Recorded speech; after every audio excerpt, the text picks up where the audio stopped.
Turns out that Alan Sroufe was an extremely busy person while here at Whittier. The number of pages in the student index that was listed after his name far exceeded the number for most other students.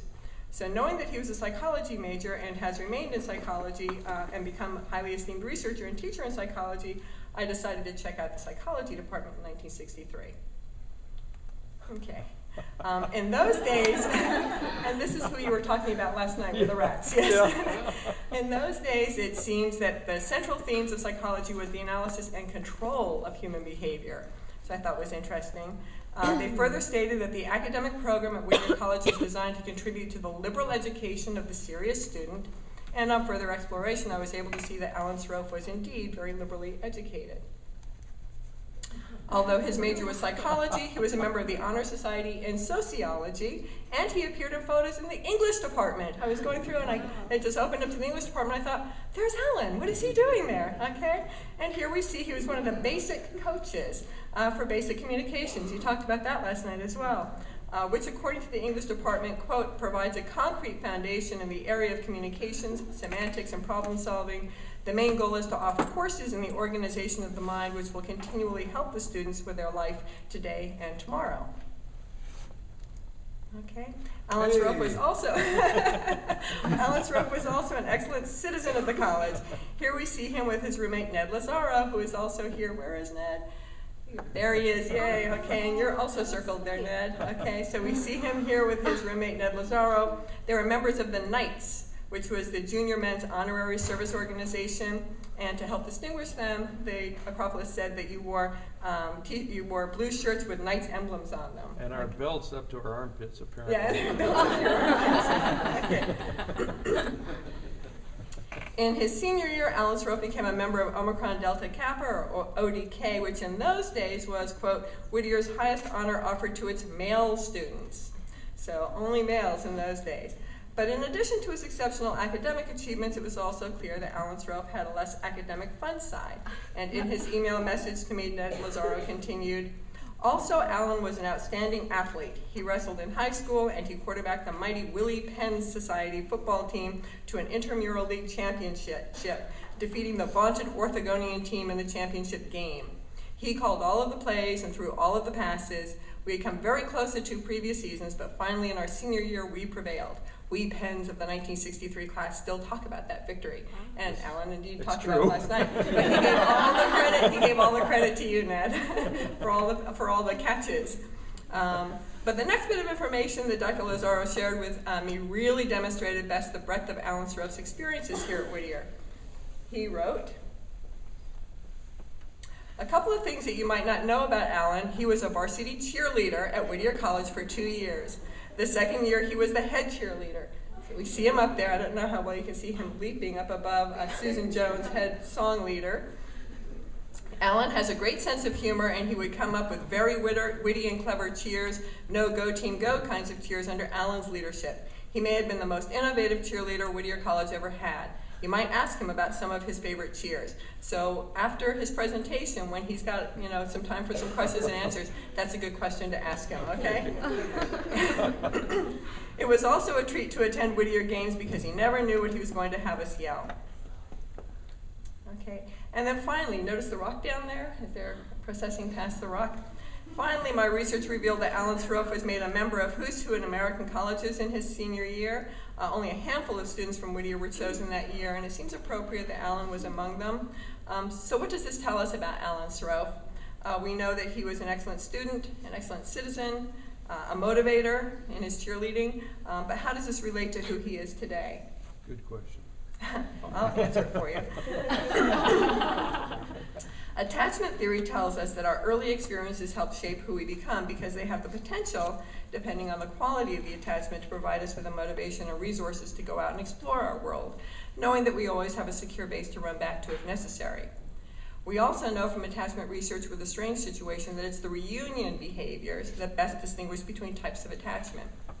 Given the swiftness of Professor Sroufe's acceptance of our invitation to come back to Whittier for this special 10th anniversary, I'd like to think his attachment to Whittier is a type B secure attachment. Okay, I know that we're very proud to call him one of our own, and perhaps with some gentle coaxing, one day he'll share the mysteries of those Grasky German students with us. So I'm very pleased to present Professor L. Alan Sroufe, Whittier College, class of 1963.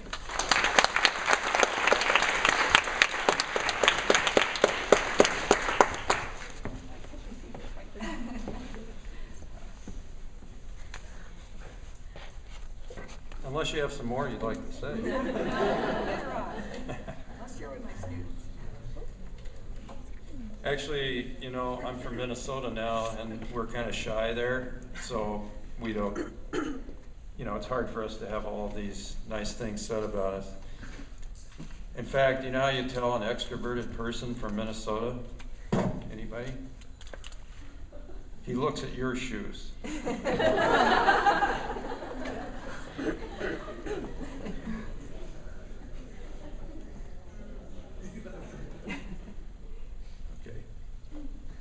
I am going to talk to you today about the legacy of early experience. Obviously, one of the oldest hypotheses in psychology is that our earliest years have a formative influence on the way we develop, on the persons we become. This is captured by this quote from a really nice novel by a woman named Norma Rosen. She's talking about the correspondence that occurred between Dewey and Freud, and this was one of the quotes in that book. As compelling as this hypothesis is, and actually is more compelling these days as we have come to learn a great deal about how early experience influences the development of the brain, beginning with rat studies, but moving on to primates and now humans. And as we learn how early experience even impacts the expressions of genes, there's a lot of really exciting work going on these days about that. So again, this hypothesis, old as it is, remains very compelling. At the same time, it turns out to be more difficult to confirm than you might at first think. I'm going to illustrate that by first describing a few children to you and leading into some of the questions we were asking in our study and talking some about what the challenges are. First child I want to tell you about, I'm going to call Serena. Serena was, and I'm going to just describe all these children when they're the same age 10. And at age 10, Serena was a very popular child. She was well liked by the other children. She was well liked by the teachers in her school. She was well liked by the counselors at our camp. She was able to form close friendships. She had very good friendships with some of the other girls, and she functioned very smoothly in the larger peer group. She did very well in school, even though her IQ was only average. She was a good student. She followed the rules, no behavior problems. Everything was going fine for Serena. And congruent with that, her early childhood was quite positive. Even though Serena's mother was a teenager, ultimately Serena's father married Serena's mother, and with the help of both sets of parents, the father first finished high school, and then he worked for a while Serena's mother finished high school, and they throughout had a lot of social support in that family.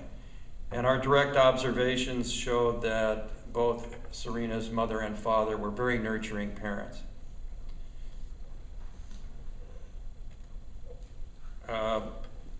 Thomas's stark contrast. He was not well liked by peers, or in fact, he had some difficulty with the counselors at our camp as well, largely because he was physically aggressive and engaged in lots of disruptive behavior. School was going very poorly. When a challenge arose, explosive behavior would rather immediately follow. And Thomas's parents were very negative towards him at age 10, and in fact they said he just couldn't be controlled and they would just assume they didn't have him anymore. And his early history also was quite congruent with what we saw at age 10. He was chronically rejected by his parents in early childhood.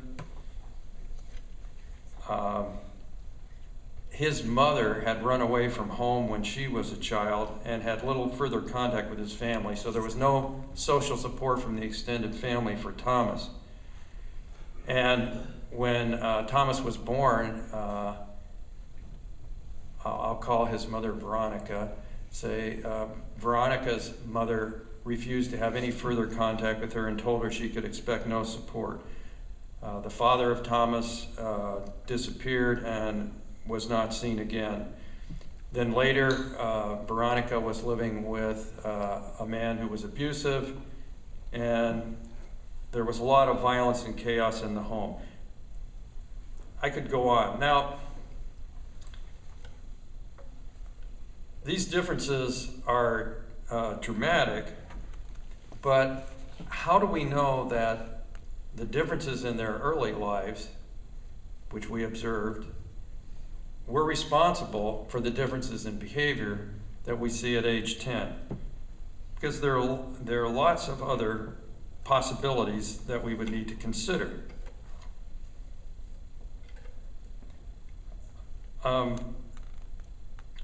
First of all, how can we know that the early measure is not simply predictive because it's related to later measures? So, yes, Thomas's mother was very rejecting and harsh with him when he was little, but she was also rejecting and harsh with him when he was 10. So how do we know his behavior when he's 10 has anything to do with how he was treated when he was little? And also, how would we know that his behavior at age 10 is not the result of some other condition, such as the poverty and stress that surrounded him in his early life? How do we know it's the way his mother treated him that had any impact on his behavior? Because, of course, it tends to be the case that the kind of negative parental behavior that I can describe to you is associated with conditions of stress and poverty and hardship in the home. So how do we know that the parent behavior has anything to do with Thomas's outcome? Children may be doing well because the supports their parents are providing at an older age, or they may be doing well or poorly because of some inherent characteristic of the child. I said this in the class I talked with yesterday. How do we know that the rejection that Thomas experienced wasn't due to some characteristic of Thomas when he was a little child? How do we know that it's not simply a result, for example, of the level of intelligence of his parents, which they then passed on to him, which then maybe affected his behavior? It's actually even more complicated than this. And I'm going to tell you one more case. This kid I'm going to call Mike. Like Serena, very positive early beginnings. And when we observed Mike as an infant, at age 2, at age 3, and in kindergarten, he was functioning very well. And all the reports were positive. His teachers liked him. He was doing well in school. Same thing in first grade, he was doing well. Then in middle childhood, things couldn't have gone worse. His father and mother divorced, and that doesn't necessarily lead to terrible things for children, but in this case, the father took Mike's brother and moved out of the state and had no further contact with Mike. So Mike lost his father, but he also lost his brother. And the divorce was very acrimonious. It was preceded by lots of unpleasant things, and lots of unpleasant things followed. And subsequent to the divorce, Mike and his mother were living in very deprived conditions. When I say the roof falls in, I mean that both as a metaphor, and it was literally true in the dilapidated house in which they lived. So lots of bad things were happening. Now, when Mike was 13 years old, we have another assessment. And we notice in that assessment, I should have prefaced this by saying that Mike's mother had become very dependent on him, and we would say inappropriately so. She was leaning on him for support. Parents do this sometimes when they're alone. It can be understandable, but it's hard on a child. So she was being very dependent on him. And when we saw them at age 13 in our assessment, we could see him kind of pushing her away some, which we thought was healthy. Young adolescent, being too crowded by a parent. Unfortunately, his mother died suddenly. She went from health to death in a period of a couple of weeks. Now, in this context, when he's pushing away for her to die, you can imagine this was hard on him. So now, when we see Mike as an adolescent, remember he had these really early beginnings that were very positive. But now as an adolescent, of course he's troubled. Would anybody think that what he just went through would leave him unmarked? He both had bouts of depression, and he had some rather serious conduct problems. Now the question for us today, and I'll answer this in my very last slide. Given all that, well, what do we expect of him as an adult? And one of the main questions I want to pose to you today and answer as we go along is taking us beyond the question of does early experience matter, can you predict outcomes for measuring early experience, which I assure you can, and I'll give you a little data on that. But that's only the beginning question, because it's much more interesting to raise questions about the developmental process and to raise questions about, does Mike's early experience matter anymore, given this history? Given this whole history, how can we possibly understand what he'll be like as an adult? And I'll tell you about his case, but also present some group data. Anyway, it was a very long introduction, but I wanted to convey to you the complexities of the question. It sounds like a simple question at first. Does your early experience matter? But then when you look at, well, but there's all these other things going on. There's your later experience, there's the ongoing changes in stress and social support that you experience.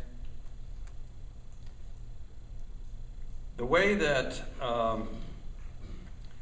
we chose to approach these questions is to do what's called prospective longitudinal investigation. And a longitudinal study means you follow the same kids over time. A prospective longitudinal study means more specifically that you do the assessments age by age, as opposed to, say, interviewing adults about what their childhood was like. And there are a whole bunch of questions that can only be answered in this way. And one of them is, does early experience have special importance? Another one is, do child problems proceed or follow from parenting problems? So this issue of, okay, Thomas has these problems and his mom is being rejecting, but which was chicken and which was egg? How would you know? Well, if you start at age 10 and you look at Thomas, you can't answer that question. Even if you do an fMRI, because of course Thomas's brain is going to function differently than Serena's. But we don't know starting at age 10, we don't know if that was due to some inherent problem that he had, or is the outcome of his experience, or is a combination of things. If you were interested in change in behavior, you have to do a longitudinal study because you have to look at behavior over time. I'll anticipate here one question that's commonly asked, well, how do we know that all this stuff that I'm telling you isn't due to genes? Well, one way is because we look at change in behavior. So, for example, in our study, we monitored the depression level of the parent. Usually these were single families, so usually it was just the mother. And as the mother's depression went up and down, so did the child's behavior problems in a lagged fashion. So looking at change in behavior lets you have a little more confidence in causal statements. And my favorite question that we'll get back to. Okay. Here's the outline of our study. I'm going to try to say some different things than I said yesterday for the people that were at both. Why children of poverty? One reason was because poverty hadn't been studied, but there was another reason that was a strategic, methodological reason. Children born at poverty are at risk for developmental problems.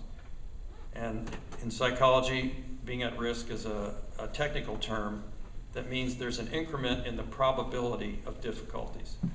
So if we want to say they're at risk for behavior problems, what that means is more children born in poverty wind up having behavior problems than children who aren't born in poverty.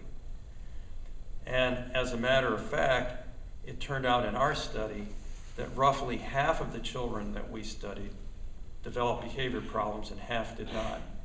And while I would never have wished that half of them would develop behavior problems, I would have hoped none of them did and that we would have had a lousy study. I would have been quite happy with that. But from the point of view of research, having half of them have behavior problems gives you substantial leverage to answer the question, what accounts for the behavior problems? And the other reason, of course, since they're all children born in poverty, we know the answer isn't those who have behavior problems is because they were born poor, because they were all born poor. So it's a way of controlling for one variable that we knew was very important, namely socioeconomic status. I'm going to do 2 and 3 together. It was very important to start this study quite early and to look in great detail age by age. In fact, in the first 18 months of life, we did 11 assessments. We did a lot of assessments before the kids were born, but I'm talking about from the time the child was born, we did 11 assessments, direct behavioral observations before 18 months. Now, why is this important? It's very important because if we want to evaluate the role of early experience, we have to also measure things like the infant's temperament. And we have to do that early on because if you think that even something like temperament is open to change, which I certainly do, thank God, I would have never made it through Whittier College if I hadn't gotten control of myself a little bit. So if you want to say, you'll see a lot of studies in the literature, even like with adolescents. They'll be studying adolescents and they'll measure impulsivity with some questionnaire and they'll measure behavior problems. And they'll say, you see, conduct disorders is due to impulsive temperament. And you want to say, give me a break. Of course they're impulsive, they got conduct problems. You wouldn't have called it. The question is, where did the impulsivity come from and where did the conduct problems come from? It's possible that if you'd studied them as infants, you would have found that they had regulation problems as very early infants. But you have to do the study that way. And we did on purpose. And as it turns out, frankly, infant temperament doesn't predict very much. This brings us to this point, comprehensive measures across domains. So we had to measure cognitive development, IQ, temperament, peer relations, school performance. Why do we have to measure all this stuff? Well, again, we want to show that early experience has some special significance. We need to control for all those other things. I talked about this one yesterday a bit. Context is important because we wanted to understand what different parents were up against. So rather than being critical of Thomas's mother because she rejected him, it's rather important to know what her life circumstances were like. And once you know that, you can see it's quite clear why some people have more difficulty parenting. If you got a boyfriend that's beating you up every night and your mother's rejected you, it's not easy to be dealing with a little child. So nothing in our study leads us to be blaming parents. The other reason for studying context is because we do believe that as the developmental context changes, so will the child's adaptation. But our focus was on early relationships. This is a thing that we believe theoretically would be an important factor, even considering all of these other factors. We thought the child's early attachment and other aspects of quality of care would make a big difference.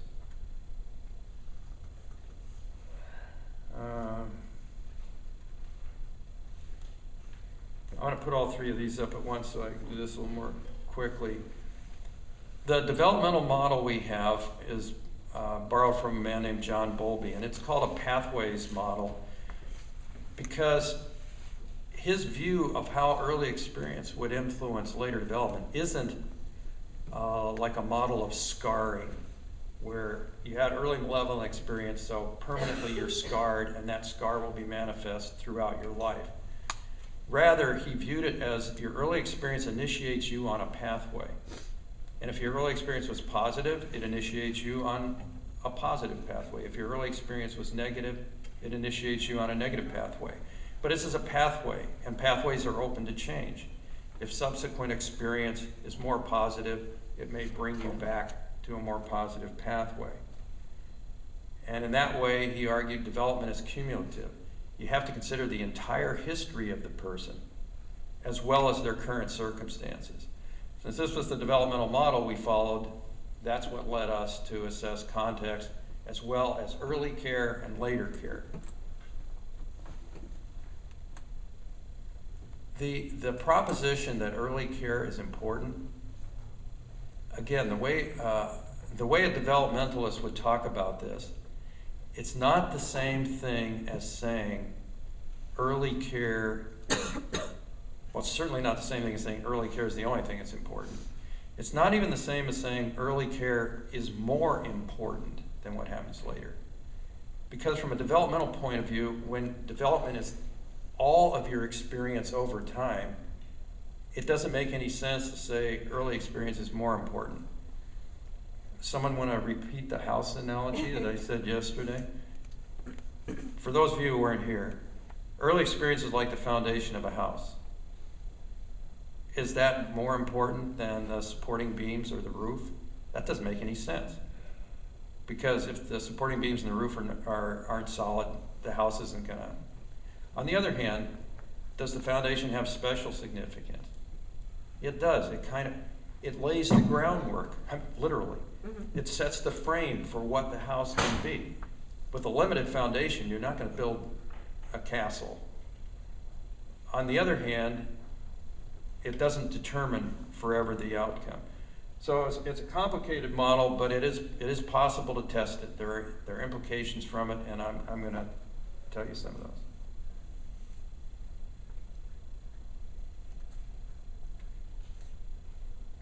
I'm gonna skip over this to just say, in a developmental view, it's not just genes and current circumstances, but your past development is also an important part of the picture.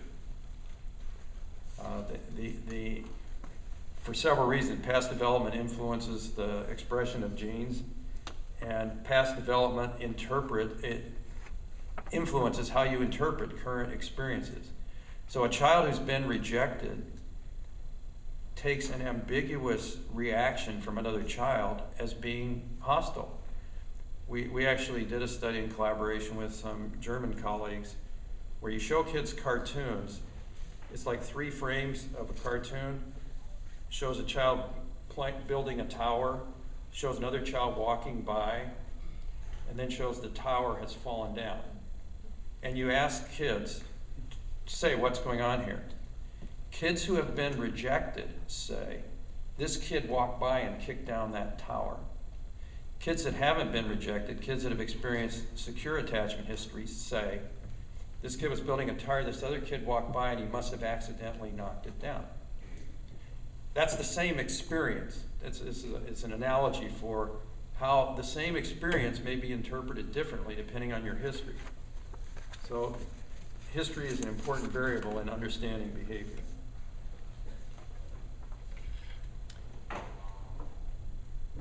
Okay, I'll do these all at once too. This is just a brief primer on what an attachment relationship is. I know many of you already know this from the classes you've taken, but the basics are real important here.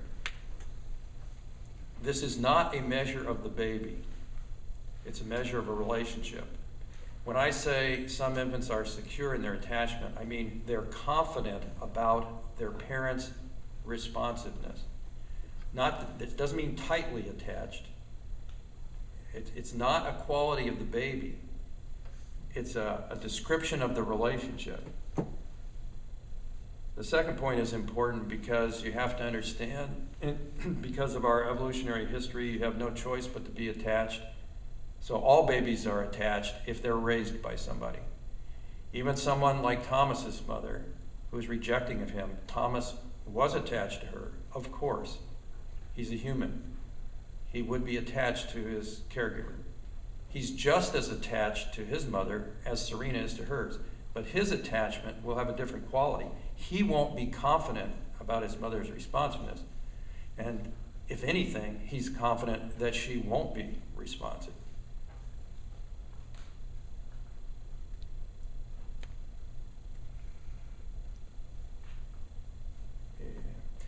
I can't take the time to really tell you how we assess attachment, except to say that it's a laboratory procedure and we look at the way the behavior of the baby's organized around the mother. And the babies that are considered to have secure attachments manifest this by when the mother is present, they're able to play with the toys. Okay, how's that show that they're secure? Because they know if something came up that bothered them, they could turn to their mother and their mother would reassure them. They know that.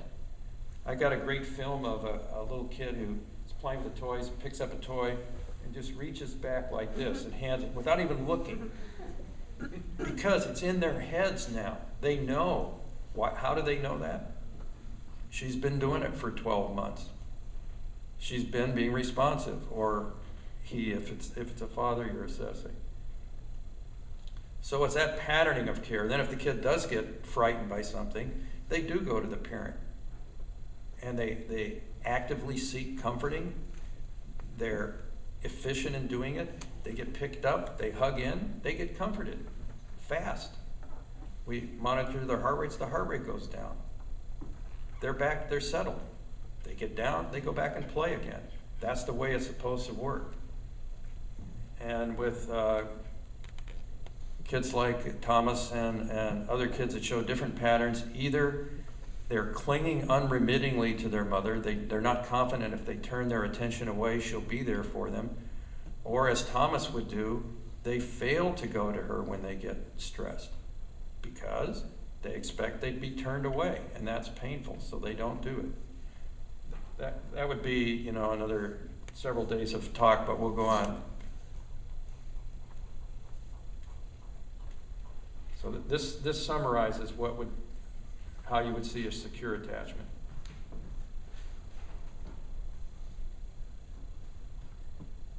Notice the active initiation of contact and the ease of being comforted.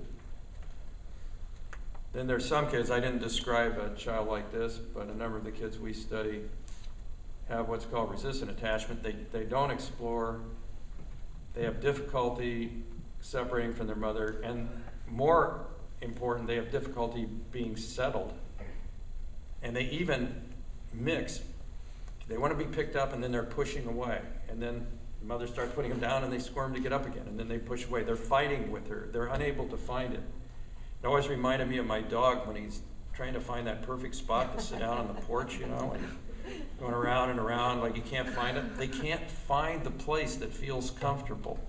Why not? Because it hasn't consistently been there for them. And then the kids like Thomas that do the active avoidance and suppress the expression of attachment behavior. Okay, disorganized attachment is the most extreme form of anxious attachment, and it is when the caregiver is frightening.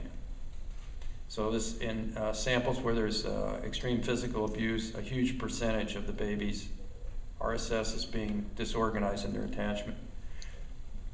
what this means is, even in the case of Thomas, he has something that he can do. That is, when he sees something he's a little alarmed, he doesn't go to his mom.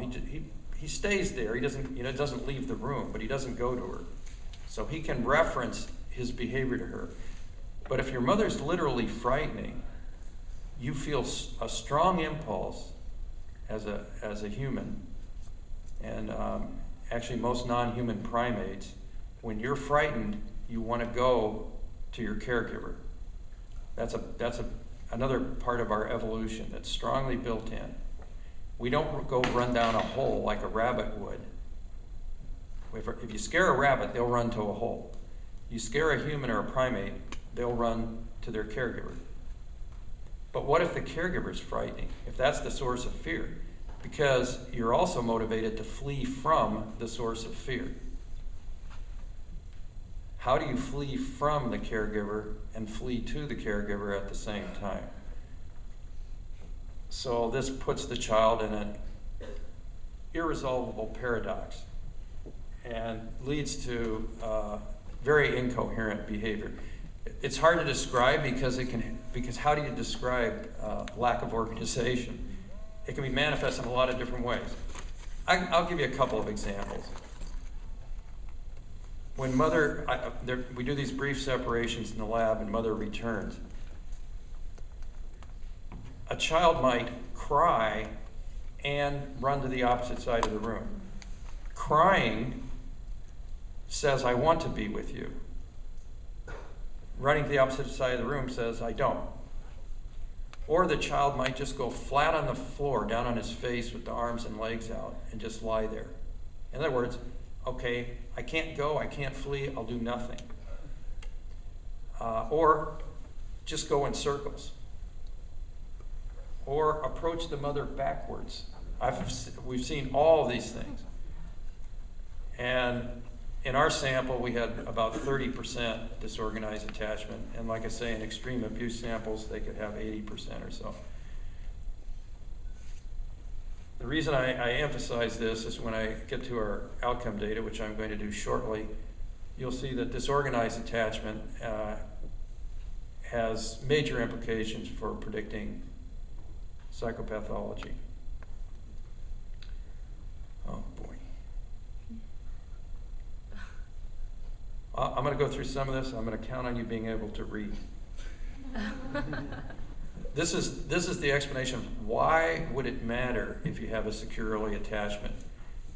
And my argument is it provides 5 different kinds of foundations. One is a motivational foundation. So I know you can read those things. If your caregiver has been responsive to you, you develop these positive expectations.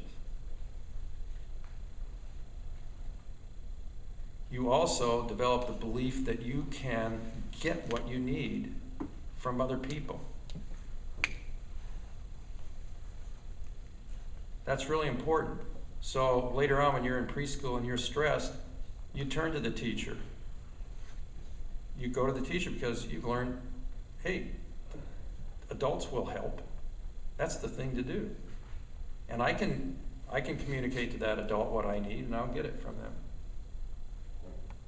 This is what makes you a good play partner in the preschool.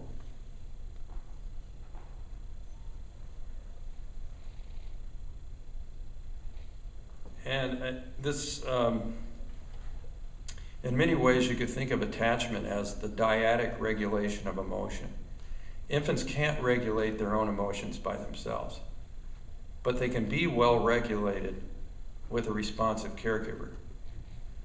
And to just use the example of distress, if something distresses me, it's hard for me to, as an infant, to cope with that on my own. But I can turn to the caregiver and they can help me, and then I get settled. So I got distressed, I got aroused, and my arousal came back down. So I'm being entrained in emotion regulation in that relationship. And ultimately this becomes something that's internalized.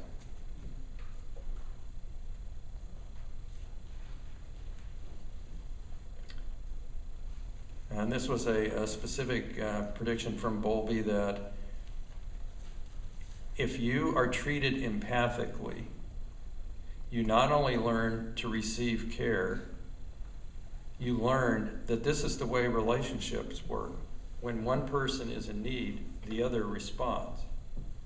So even as an infant, even though you're the one in the position of being cared for, you're learning about caring relationships. And when we see these children later, and we, from our films, look at what different children do when another child is injured or upset, the children with secure histories will show concern, usually get a teacher to come and help the child. The children like Thomas with avoidant histories would tend to take advantage of that child's distress, laugh at them. I remember one case, a girl said, "Oh, I have a tummy ache," and she's holding her tummy. And another kid went up, hit her right there, right in the spot she said hurt. And it's very interesting because it shows the same brains as going and getting help. I mean, it shows a recognition. This kid is hurting, they're hurting in this particular way, and I can make it worse. I mean, that's smart. It's also a reflection of a relationship history. This is what you do. When I was in pain and in need, I got rejected. That's how relationships work. That's what you do. Okay, here are some of our major outcome variables we looked at, and I select each of these for particular reasons. The self-reliance one is very interesting because in psychology, when we first described the kids with avoidant histories, a lot of psychologists said, well, those kids are just precociously independent. They just don't need their parents so much as others. But the prediction from Bowlby's theory was, nonetheless, those children will be more dependent later. So when you see them in preschool, they'll be the ones that need more care and guidance from teachers. The kids who are secure in their attachment later are more self-reliant because they've developed all the tools that I've described, and because, again, they know if they get beyond their own resources, they can turn to adults and adults will help. So they don't need to be hovering near adults all the time. I've mentioned dyadic regulation leading to self-regulation. I'll skip the curiosity, and the competence with peers was our major topic yesterday. And the bottom line here is, of course, peers are important, but the early attachment history is a foundation for successfully engaging the world of peers, and then you get the stuff that you can get from peers. Okay, mental health or pathology I'll spend a little more time on. Oops, got to do this one first. And I'm glad I have this slide in here. Yeah. It's one of my favorite things because it has to do with why would early experience have lasting impact? And part of it is because of the kinds of influence it has on your later experience. So kids like Thomas in preschool are rejected by the other children, partly because of his disruptive behavior, of course, because he can be mean at times. And so the very children that could use the positive input of peers are less likely to get it. The same with the teachers. This was a very interesting sub-study that we did. We filmed extensively in our preschool classrooms, and then we made edited tapes by, it took forever to do this, to index all the films so we could make an edited tape of every encounter a particular teacher had with a particular child. So if you're a coder and you're going to watch these videotapes, you just see like 50 or 100 interactions between this teacher and this child. And your job is to rate how the teacher treats the child. Tolerance means sometimes teachers let kids get away with breaking rules, and sometimes they don't. And they tend to let kids break rules that they think are immature and can't really do any better. Whereas with the kids that have secure histories, they hold high expectations for them. No, Ned, you can do better than that. You know, I know you can do better than that. Whereas with some kids, they'll let it go. Control means what you might think. It's how many directives and physical manipulations does a teacher do of a child. And of course, with children like Thomas, the teachers were highly controlling. And with children like Serena, they weren't. Expectations for compliance, how can you measure that? It actually turns out to be pretty straightforward. You're watching the tape and the teacher says, Chuck, I want you to go over there and get some lemonade. And then the teacher just turns and is going about her business. Why? Because she knows Chuck's going to do it. That's high expectation for compliance. Or on the other hand, she says, Chuck, I want you to go over and get the, Chuck, come on, Chuck, come on. Then you know she doesn't expect him to comply.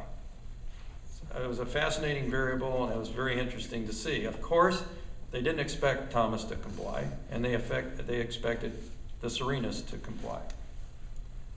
This study came out very powerfully with all these variables. The only children our nursery school teachers ever got angry at were kids with histories like Thomas, with avoidant attachment, and the children that they infantilized or treated like they were much younger children were all the kids with resistant attachments. Okay, now here's the psychopathology data.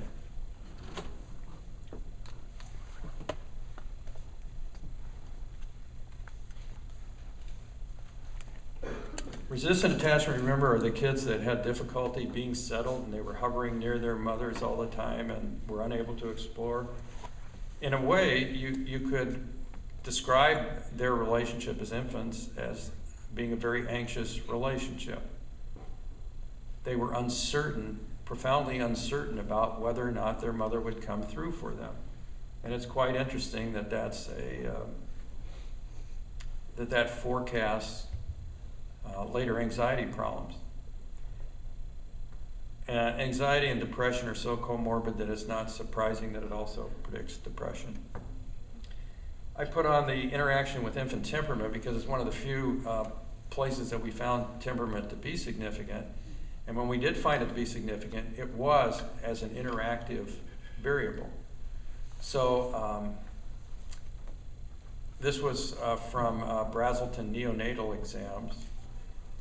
And we found that some highly reactive infants, if they also had anxious resistant attachment at 12 months, that combination predicted anxiety problems better than anxious resistant attachment alone, and far better than that temperamental variation alone.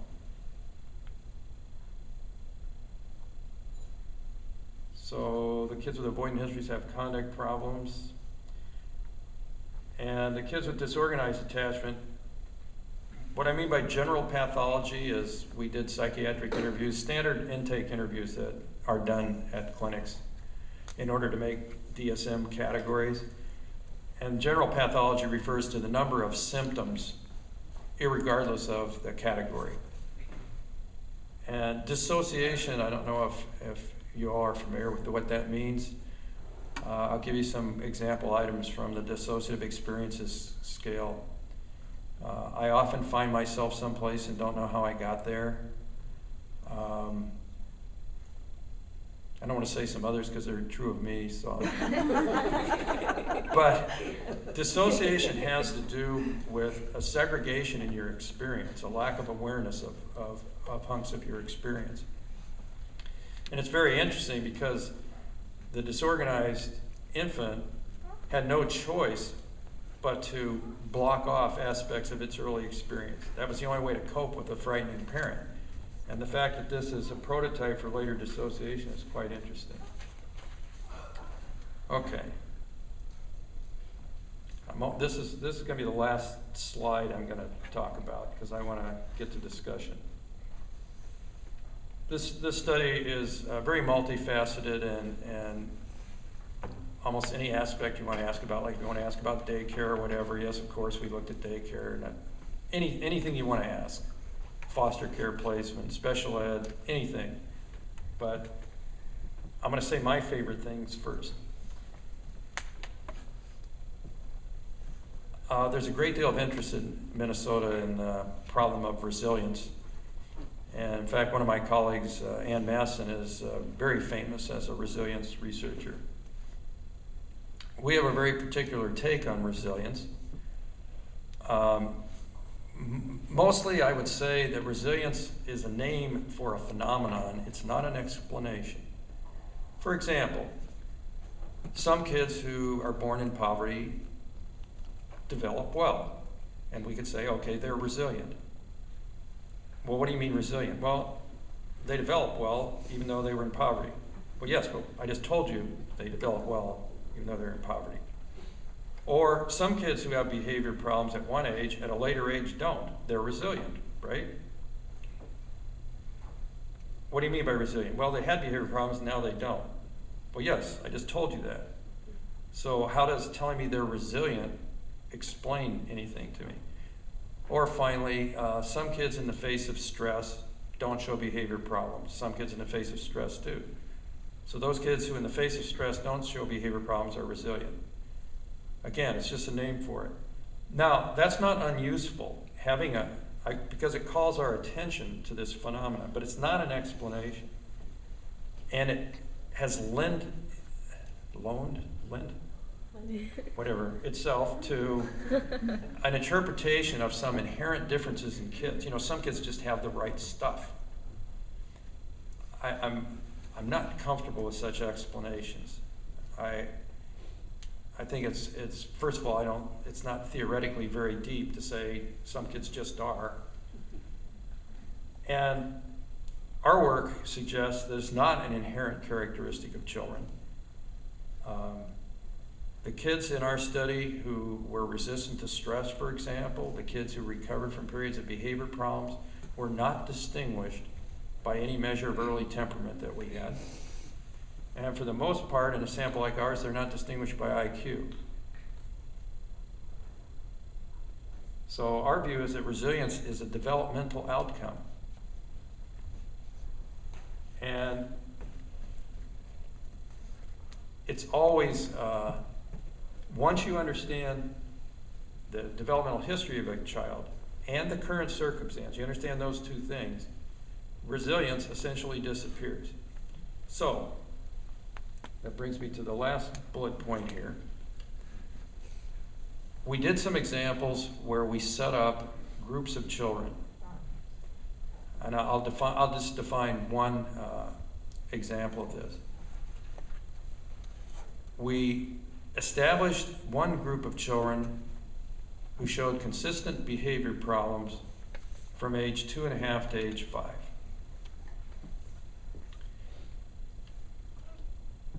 That group of, and to that point, it's one group of kids. But then we divided them into two groups by establishing a group of children who had consistent behavior problems from age 2.5 to 5, but had early positive beginnings. And another group that had behavior problems from 2.5 to 5 who had early negative beginnings. Or as simple as some kids with secure attachments nonetheless have behavior problems between age 2.5 to 5. More kids who have anxious attachments have behavior problems, but nonetheless you can set up these two groups. And the question is, are they one group or two groups? If early experience is erased, they're just one group. They're all kids who have problems. How can you answer this question? Are they really two groups? Well, it's simple. Let's look in later. So for example, when they're 8 years old. And now we'll look at the level of behavior problems. And we did find, that those who had problems in the preschool period but had early secure attachments had fewer behavior problems at age 8 than their comparison group, even though the level of behavior problems was comparable between age 2.5 and 5. So now, if we just started the study at age 5, it would have been kind of a mystery. Some of these kids get better, some don't. Well, some are resilient. But one explanation for why they're resilient is they had a secure base to build upon. Then the other factor you can bring in is changes in life stress and social support for the family in the intervening years. And lo and behold, that also accounts for some of the variance. So the kids whose families reported reduced life stress and or increased support, those children showed fewer behavior problems at age 8 than the kids whose families didn't report those positive changes. And when you take those two things together, which we did at a variety of ages, they account for a whole lot of the variance in what could be called resilience.